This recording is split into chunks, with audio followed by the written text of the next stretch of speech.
Hello, beautiful people. Welcome to Beyond the Mat, the mat, the mat, the mat, the mat, the mat. With me, J. Cole Yoga. Okay, so I went out shopping the other day at a thrift store where I knew they might have some things that I want, and they had them. So you can see these fabrics I have hanging on the wall everywhere. There's one there. And there's one hanging on my door, and there's one actually hanging up in that closet, and then there's one over here, and then there's one over here, and then there's one that hangs on the window, and then we come all the way back around to me. So that wasn't enough, because above those is a big fucking white space. And so I went out looking for some more sarongs, and I got these beautiful fabrics. Check it out. Check out the cool, awesome stuff that you're seeing on the screen. And that's not even the only one. Then I got, check this one out. It's got these little suns all over it. What up, son? Yo, what up, son? Ooh, what up, son? And it's tie-dye, and it's orange, and it goes with the whole other shit that I have. And then this one's pretty cool. Check out the melty looking stuff going on here. Very trippy.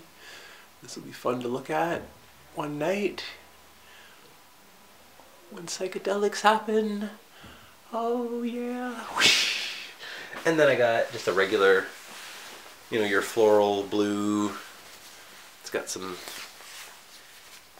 of those. I think those are daisies. Daisies in a black light, maybe. Oh, pretty cool stuff. And yeah, I was very happy to get 4 awesome ones. And I even talked them down in price a little bit, because it is Value Village, and they do get all their shit donated for free, which they then turn around and try and sell like this.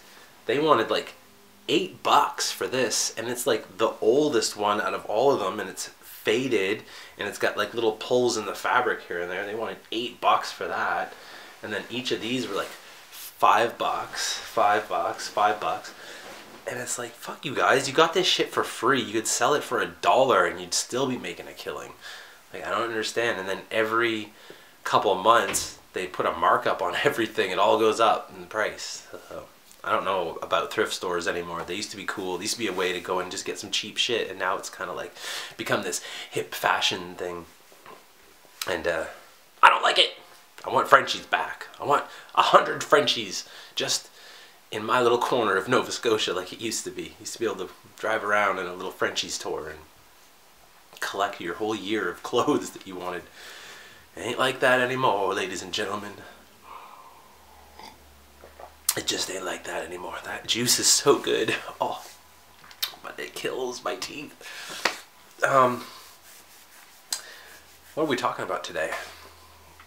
We're going to talk about binaural beats. Boom, boom, boom, boom, boom, boom. Not even talking about those kind of beats, guys. Not even. So what is a binaural beat? First of all, you need to understand vibrations and how vibrations work. Like, think of like the big old gongs that people would hit, and these vibrations would come out. So, and then you would hit another gong over here, and you've got these 2 gong vibrations coming at each other. Let's say this one's a little more powerful and this one's a little weaker. What happens is that when they hit in the middle, they kind of like balance each other out. Like, one takes from one, the weaker one takes some of the power from this, and this one takes some of the weakness from this, and they balance out in the middle. And so by that theory, since we are also made up of vibrations, you can shoot these things at us as well, and it would change our own vibrations within us, bringing us to a higher consciousness level. And you can listen to it all in some headphones. So you need some like big ass headphones like this. I like the big, you need the bassy ones to get like the full range of sound that comes out of a binaural beat. I've tried it with the little earbuds before. It's alright. A little too much on the high ends, not enough on the low ends. And yeah, I've tried a various amount of different headphones. It doesn't work in speakers because it's not close enough to the brain, I guess, because that's what we're doing is changing brain vibrations here. And so the interesting thing that happens with a binaural beat is that if you shoot like 110 hertz frequency here and 100 here, like I said, they'll meet in the middle, but what ends up happening is that they don't just meet in the middle and cancel each other out or anything. It creates a whole, so you've got a tone basically. So imagine like a dial tone, like woo, and then another dial tone, woo, and so like I said, they'll cancel each other out, or they'll meet in the middle. But what happens is it creates a whole new tone.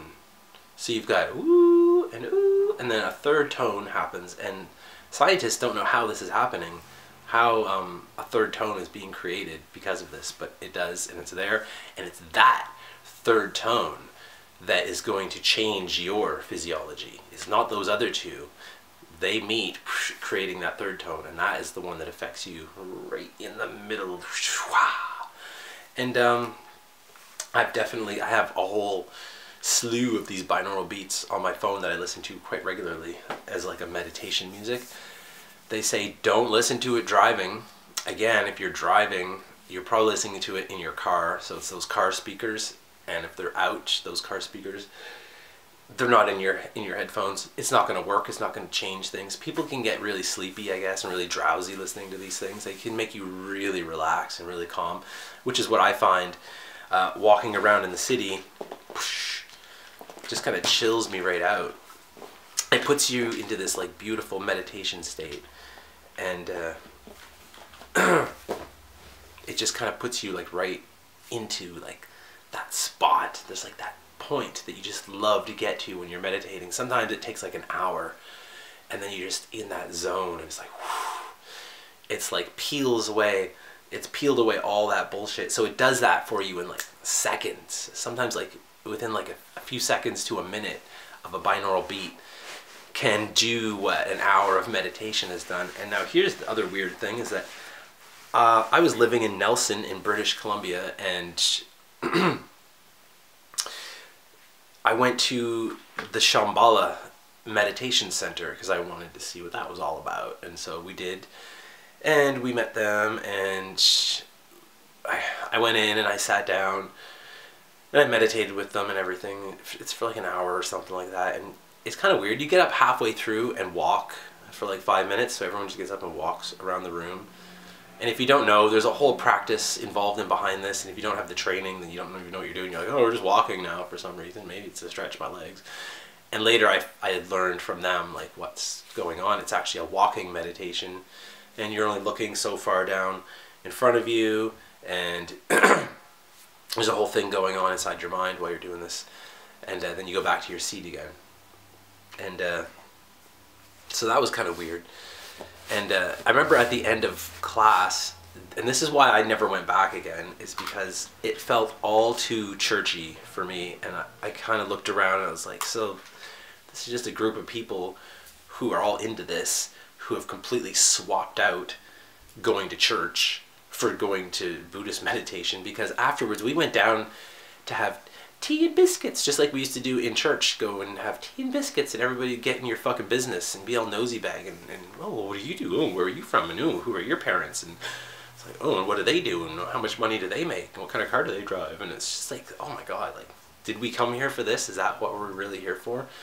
And it kind of turned out that way for me anyways. That's how I felt. And just the weird catty gossip is just weird. A lot of surface talk, a lot of chit chat. And I didn't like it at all. So I never went back. But in those chit chats, I remember trying to talk about binaural beats to these older people. Like we're talking, I'm pretty old myself, but gray hair old people. And they were getting angry at me And this lady even like got up and left. She was like, "You're not doing the work. You're not doing the work. 'Cause you can't just go from here up to here like in like that by listening to a song. That's not fair. You're not doing the work. You're not putting the work in." And it's like, what the fuck are you talking about? Putting the work in? Like that's kind of stupid. I mean, if there's a button you can push to get somewhere, you should be able to push that button. And if it helps you get to something better and saves time a little bit. And I don't know. I don't see anything wrong with listening to binaural beats while you meditate. People listen to meditation music all the time who are listening to binaural beats. They don't even know it because a lot of this stuff is just called meditation music. And it just left a bad taste in my mouth with that Shambhala Buddhist Meditation Center. Anyway. Hello ladies and gentlemen, I'm just sitting here editing these videos right now and it's just a great time. I just want to interject real quickly on this whole story. And I did tell this to the people at the Buddhist Meditation Center, and it also kind of turned them off of even talking to me any further, but I wanted to relay a parable of the Buddha that I read about a while back, which kind of like puts this all into sync here about using a binaural beat to get a level ahead. And so the Buddha was walking along the river and he came upon a yogi sitting there meditating, and the yogi said, "Oh, the Buddha, I'm going to sit here and I'm going to meditate for 1,000 years if I have to until I can achieve the city, S-I-D-D-H-I, it's like a power, until I achieve the power to walk across the river over to that island." To which the Buddha just looked at him and said, "Why? The ferry's only a nickel." So I guess according to like even the Buddha himself, it's kind of okay to pay the nickel to get on the ferry to go over to the island. And if that's okay, I think listening to a binaural beat to get on that ferry and go up to here is probably totally okay too. Just wanted to interject that little bitty for y'all. Enjoy the rest of the show. Ding! Anyways, I don't know if they're all like that or if it's just the people at that one, but it just turned into this weird little gossip thing that I didn't want to be a part of, so I never went back. And I mean, for me, meditation is something I do at home by myself in my room. I don't have to go sit next to a bunch of other people to do that. It's one of the great things about meditation. You can do it yourself anytime, anywhere. And yeah, so listen to some binaural beats, folks. Give it a try. There's all these different frequencies and hertz levels, and they're pretty great. So I'm just gonna list one here. If you go online and look for, just type this in, the tone of life, and maybe I'll put the link to this down below. The tone of life, 417 hertz HZ, undoing situations and facilitating change. That is like my favorite one. I listen to that and it's just puts me right in that zone, and you're able to go amongst your meditative practice. It's great. I love it. And I think that's it. That's all I came here to say. Peace, love, and light. Namaste. And all that other good noise. Don't forget to subscribe and click on these things that do stuff. And we're gonna go now. See you later. Bye.